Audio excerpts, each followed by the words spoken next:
ராதே கிருஷ்ணா. சுக மகர்ஷி வைவஸ்வத மனுவோட மூத்த புதல்வனான இக்ஷ்வாகுவோட வம்சத்தை வர்ணிச்சுட்டு வர்றார். போன பகுதியில் மன்னன் சௌதாசனோட சரித்திரத்தையும் சக்கரவர்த்தி கட்வாங்கனோட சரித்திரத்தையும் கேட்டோம். தொடர்ந்து மகர்ஷி சொல்கிறார். பரீட்சித், கட்வாங்கனோட மகன் தீர்க்கபாகு, அவனோட மகன்தான் ரகு மகாராஜன், மிகவும் புகழ் வாய்ந்தவன். அவனோட மகன் அஜ மகாராஜன். இந்த அஜனோட புதல்வன் தான் தசரதன். தேவர்கள் தன்னை வேண்டிக்கிட்ட மாதிரியே பரபிரம்மஸ்வரூபனான பகவான் சாட்சாத் ஸ்ரீ ஹரி தன்னை 4 பாகங்களாக ஆக்கிக்கிட்டு ராமன், லக்ஷ்மணன், பரதன், சத்ருக்னன்கிற 4 பேர்களோட தசரதனோட குழந்தைகளாக தோன்றினார். பரீட்சித், பிரம்ம ஞானிகளான வால்மீகி, வசிஷ்டர், போதாயனர் முதலான மகரிஷிகளால் சீதாபதியான ஸ்ரீ ராமச்சந்திரமூர்த்தியோட திவ்ய சரித்தம் பலவாறாக வர்ணித்து எழுதப்பட்டிருக்கு. அந்த பகவானோட சரித்திரத்தை நீயும் பலமுறை கேட்டிருக்க இல்லையா? பகவான் ஸ்ரீ ராமச்சந்திரமூர்த்தி தன்னோட தந்தையான தசரதனோட சொல்லை சத்தியமாக்கிறதுக்காக அரசு போகங்களை துறந்து காடுகள் தோறும் அலைஞ்சார். லோக சுந்தரியான சீதா பிராட்டியோட திருக்கரங்கள் தாமரை மாதிரி மென்மையானது. அந்த மென்மையான திருக்கரங்களோட ஸ்பர்சத்தை கூட பொறுத்துக்க முடியாத அளவுக்கு மென்மையானது பகவானோட திருவடிகள். அந்த மென்மையான திருவடிகளை கொண்டு பகவான் காடுகள் தோறும் அலைஞ்சார். கால்கள் அயர்ந்தப்ப லக்ஷ்மணனும் அனுமனும் திருவடிகளை பிடிச்சு விட்டு களைப்பை நீக்கினாங்க. சூர்பனகையோட காதுகளையும் மூக்குகளையும் கொய்து விரூபகரணம் செஞ்சதுனால தன்னோட அன்பு மனைவியான சீதா பிராட்டியை பிரிஞ்சு வாட நேர்ந்தது. இந்த பிரிவினால தோன்றின சோகத்தினால சினம் ஓங்க 2 புருவங்களும் நெற்றிப்பட்டை தொட்டுச்சு. இதை பார்த்த கடலரசனான வருண பகவானே பயந்து நடுங்கினான்.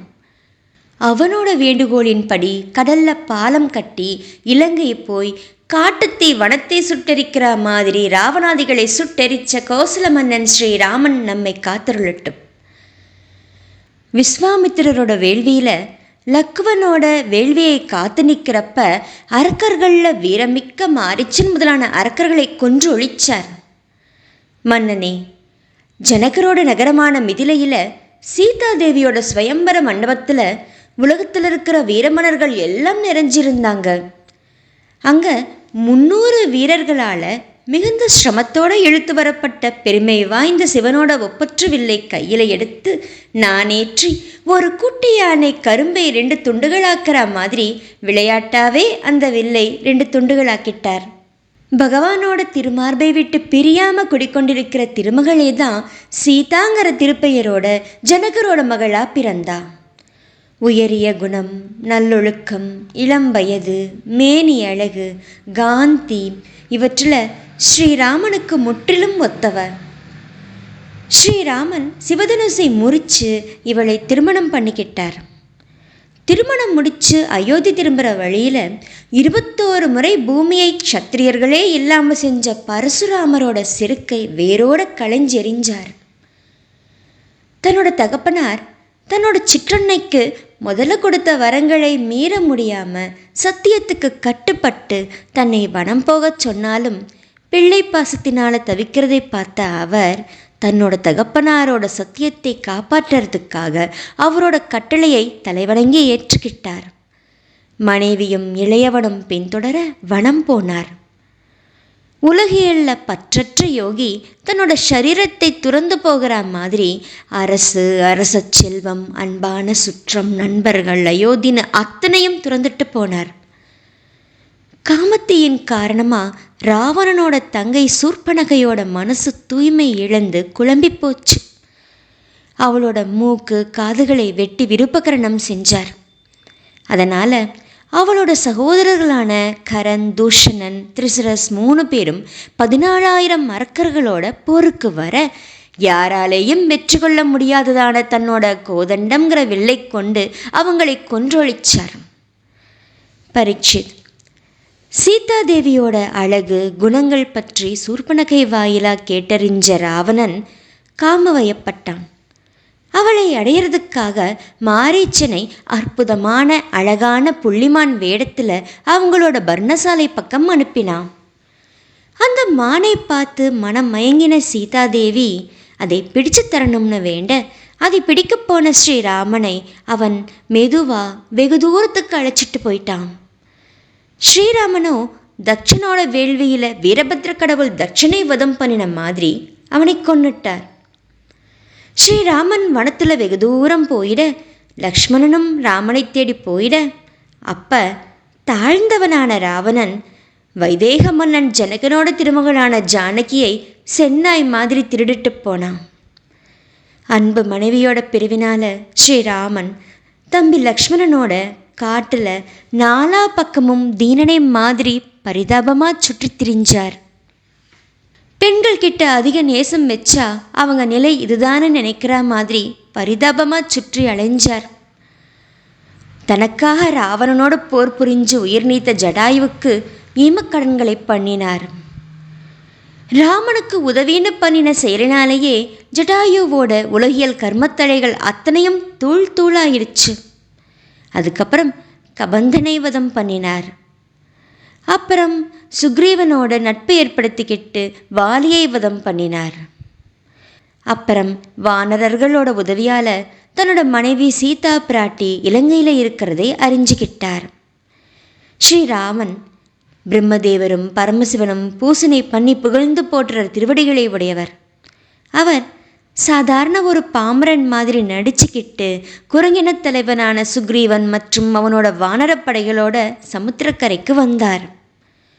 3 தினங்கள் தண்ணீர் கூட அருந்தாம பட்டினி கிடந்து வேண்டியமே கூட கடலரசன் அருள் புரியாததை பார்த்து சினம் அடைஞ்சிட்ட பகவான் புருவங்களை நெரிச்சு கண்கள் சிவக்க கடலை நோக்க அதோட வெம்மையால கடல்ல இருக்கிற திமிங்கலம் முதலான நீர்வாழ் பிராணிகள் எல்லாம் கலங்கி போச்சு.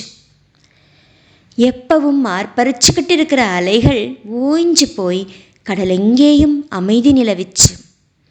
அப்ப கடலரசன் தன்னோட நிஜ உருவம் ஏற்றுக்கிட்டு பகவானோட பூசனைக்குரிய உயர்ந்த பொருட்களை தலையில தாங்கிக்கிட்டு வந்து பகவானோட சரணத்துல தாழ்ந்து வணங்கி இப்படி சொன்னான்.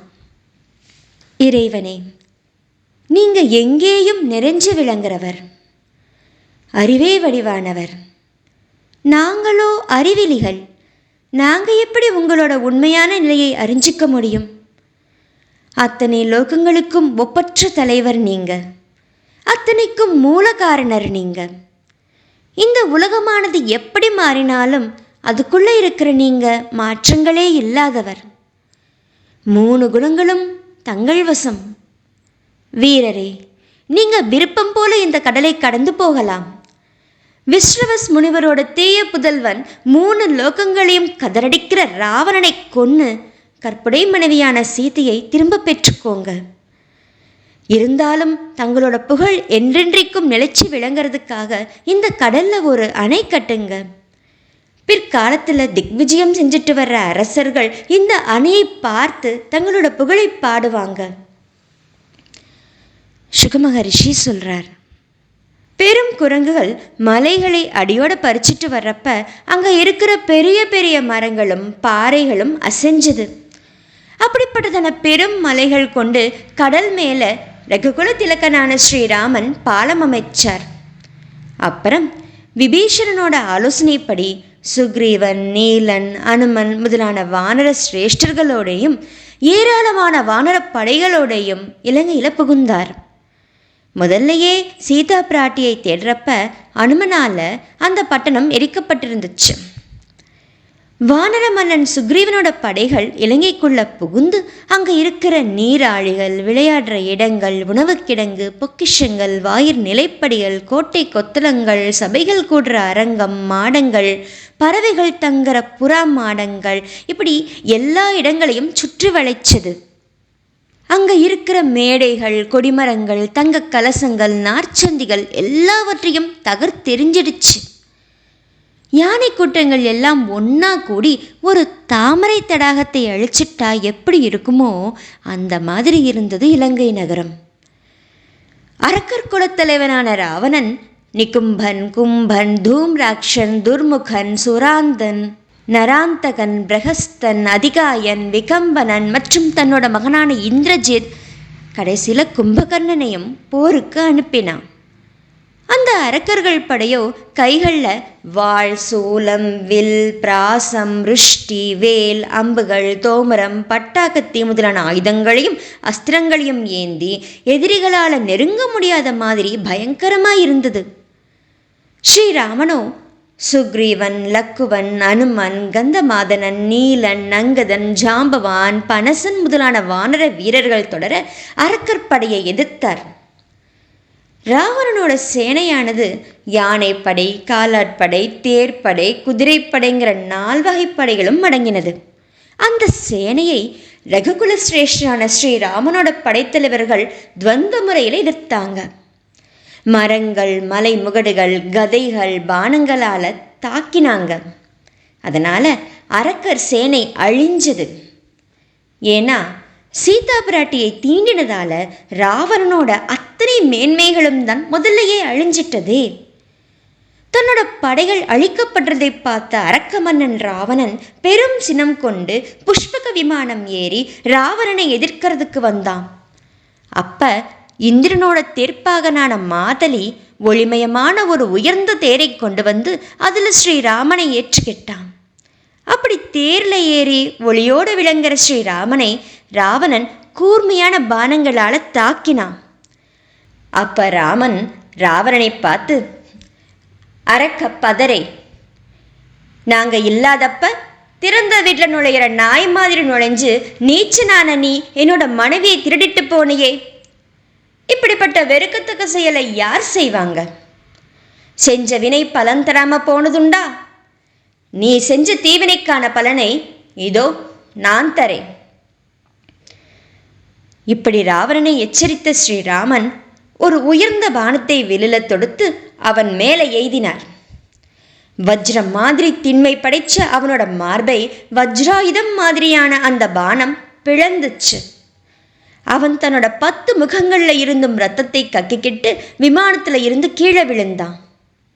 அது புண்ணியம் செஞ்சு விண்ணுலகை அடைஞ்சவங்க தான் பண்ணின புண்ணியம் குறைஞ்சதும் திரும்ப பூமியில வந்து விழற மாதிரி இருந்தது. ராவணன் இறந்ததுக்கு அப்புறம் ஆயிரக்கணக்கான அரக்கிகள் ராவணனோட பட்டத்தரசியான மண்டோதரி கூட கதறிக்கிட்டே இலங்கையில இருந்து போர் முனைக்கு வந்தாங்க. லக்ஷ்மணனோட அம்புகளால் சின்ன பின்னமாக்கப்பட்ட தங்களோட உறவினர்களோட பிணங்களை பார்த்து மார்பில் அடிச்சுக்கிட்டு அவங்களோட பிணங்களை மார்போட தழுவிக்கிட்டு உரத்த குரல்ல கதறி எழுதாங்க. உலகங்களை எல்லாம் கதறடிச்சவரே ராவணா, எங்கள் நாதனே, இன்னைக்கு நாங்கள் இறந்தவங்க ஆகிட்டோமே. அந்தோ முதல்ல ஒரு சமயம் உங்ககிட்ட கொண்ட பயத்தினால அத்தனை லோகத்தை சார்ந்தவங்களும் காப்பாத்துங்க காப்பாத்துங்கன்னு கூச்சல் போட்டாங்க. இன்னைக்கு நீங்க இல்லாததுனால பகைவர்கள் இலங்கையை அழிச்சு ஒழிக்கிறாங்களே. இப்ப இந்த இலங்கை யாரை சரணடையும்? நீங்களோ அத்தனை செல்வங்களும் நிரம்ப பெற்றவர். எதில்தான் தங்களுக்கு குறை இருந்துச்சு? ஆனால் நீங்களும் காமவயப்பட்டீங்க. அதனால் சீதா பிராட்டியோட கற்போட வலிமையை பற்றி சிந்திக்கலை. அந்த தவறு தான் இன்னைக்கு உங்களை இந்த நிலைமைக்கு தள்ளிவிட்டுருக்கு. முதல்ல தங்களோட அன்பு காதலால் நாங்களும் இந்த அரக்கர் குலமும் ரொம்பவும் மகிழ்ச்சியாக இருந்தோம். ஆனால் இன்னைக்கு இந்த இலங்கையும் நாங்களும் கைமை அடைஞ்சிட்டோமே. எந்த இன்பத்துக்காக அத்தனையும் செஞ்சீங்களோ அந்த சரீரம் இன்னைக்கு கழுகுகளுக்கு தீனி ஆகுதே. மனசார தவறு பண்ணினதால தங்களோட ஆன்மா நரகத்துக்கு விருந்தாளி ஆகிடுச்சே. இது எல்லாமே தங்களோட மடமையாலும் காம இச்சையாலையும் தானே நேர்ந்துச்சு. ஸ்ரீமத் பாகவத மகாபுராணம் 9வது ஸ்கந்தத்தில் 10வது அத்தியாயம் தொடரும். சர்வம் ஸ்ரீ கிருஷ்ணார்ப்பணம்.